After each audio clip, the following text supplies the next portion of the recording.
Hello everyone. I just wanted to quickly go over some general info that was confusing to some people and was unfortunately not able to be covered during recitation. As you can see based on the screen, that is primarily to deal with the latches versus flip-flops and a little bit on MUXes that was confusing.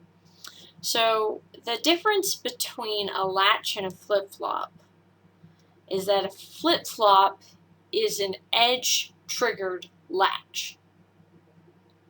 That's pretty much it. So if you see edge-triggered latch, that means treat it like a flip-flop. Now a latch, especially a D-latch, is level sensitive. So the difference when you have a clock or a C-enabled latch is the fact that your C or your clock value has to be 1 for it to output whatever the D value is. Otherwise, it's 0.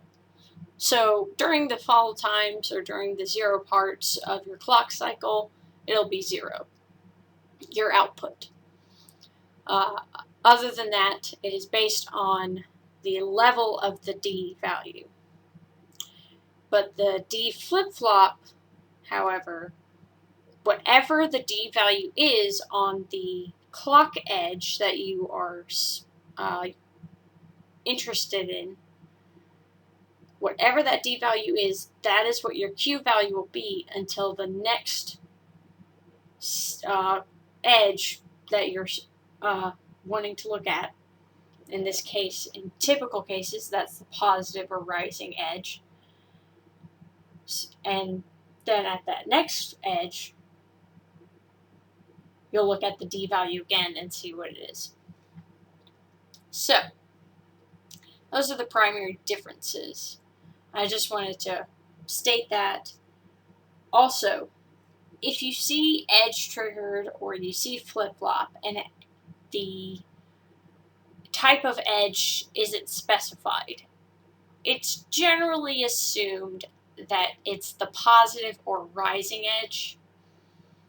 However, there are cases where you could look at it on the negative or falling edge of the clock. Though if it's not specified, it's generally assumed that it's the positive or rising edge. However, for your exams and homeworks and so on and so forth, just write said assumption. It's better to write your assumption so that's easier for the graders and so forth. Anyways, let's continue on with the MUXes. That was a little confusing to some people. So here's an example I came up with, just really quick to try to smooth out the primary issue. So I have a equation, and I need to use a MUX to satisfy the question. Now, because the highest value is 15, I know that I need a 4-bit binary number. So let's go ahead and set up our truth table, and we're doing that for a reason.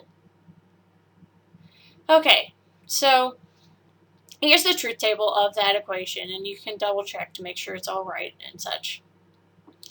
Now, as is, this is kind of confusing, other than the fact that I do want to point out that your A, B, and C are your most significant bits. Your D value is your least significant bit. That is important. Your least significant bit is your determining factor. Your most significant bits, no matter how many there are, 3, 17, 5, doesn't matter. In this case, it's A, B, and C, so there's 3. Those 3 values, A, B, C, will be your 3 select lines for this case. So let's continue and in the next slide, it'll be hopefully a little bit easier to understand. So here we see these I0s, which when we go to the MUX setup, you'll recognize that. You'll recognize that as the format for MUXes, all these I values. So here's one thing that I'd like to point out. Notice that there are 16 possible values. From 0 to 15, there's 16 possible values. However, there are 8 possible inputs. So you have the inputs. And the reason is, since your select lines are A, B, and C, when those are all the same, and your D value is your determining factor, like I said previously, when that flip-flops, that's where your I0, I1, that's your input. So each input is looking at each case, each select line case. So for instance, the very first one is when A, B, and C are all 0. And it's comparing what the D value is to the F value.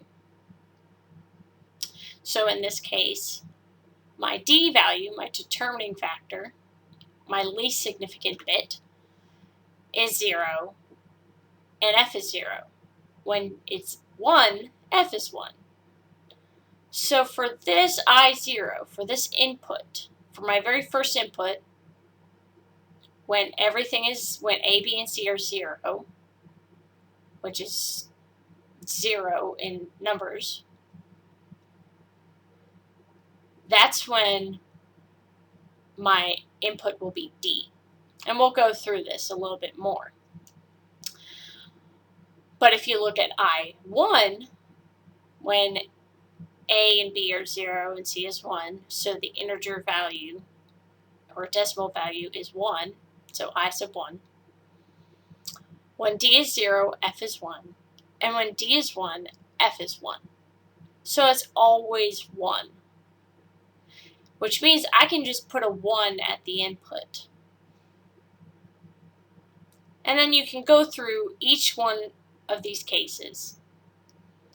So you can go through each one of these cases and see, you compare the D and the F, and your input will always be one of 4 possible things. It'll either be 0, it'll be 1, it'll be that least significant bit, which in this case is D, or it'll be the knotted version. So you'll put a NOT gate right in front, and then so D, NOT gate, then the input. And we'll see that as we go. So here's your general MUX. In this case, it's an 8x1 because there's 8 possible values from 0 to 7, 8 possible inputs, and 1 output. And there's 3 select lines. So it's an 8x1 MUX. And our final schematic would look something like this. Or pretty much this, but you would have 8x1 MUX on the inside labeling. But I didn't feel like writing it.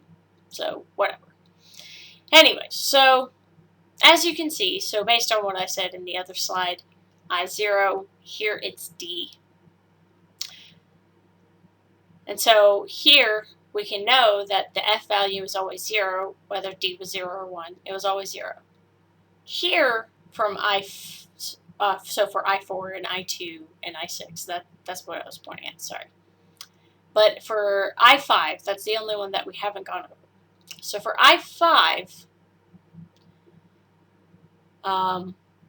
it's D naught, which means that when D was 0, F was 1. And when D was 1, F was 0. So there would be a NOT gate.